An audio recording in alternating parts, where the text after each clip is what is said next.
is Phillis Wheatley? She was born in May 8, 1753 and died December 5, 1784.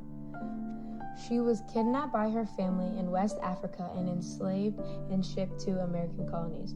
Writing work that galvanized the anti-slavery movement. Well, how did she do that?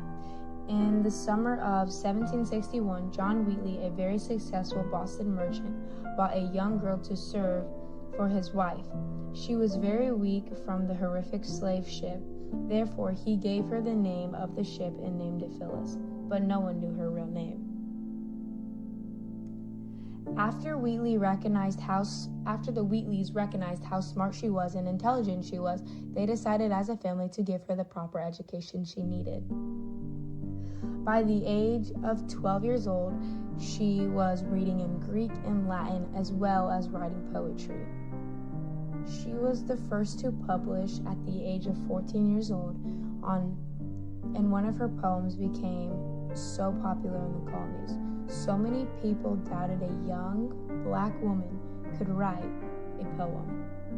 In 1773, Phillips traveled with John Wheatley's son to Great Britain where they can meet English aristocrats to secure the finance to publish her collection of her poetry.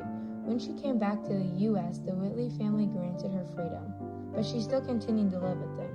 She wrote poems about slavery, her Christian faith, and righteousness of patriots that caused against Britain. Phillips even wrote a famous poem that celebrates George Washington's command of the Central Continental Army. Washington was so impressed that they sent her a letter of gratitude.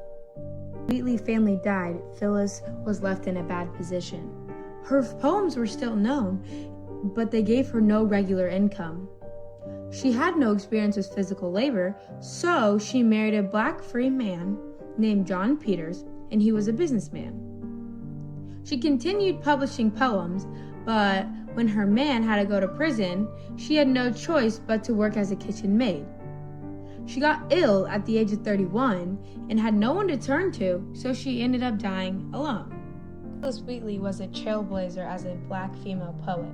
A couple famous poems that were extremely famous that she wrote was Being Brought from Africa to America, A Farewell to America, On Imagination. So those poems were her most popular just because they explain who she is, what she went through, and her identity. Thank you. I hope you understand who Phillis Wheatley is.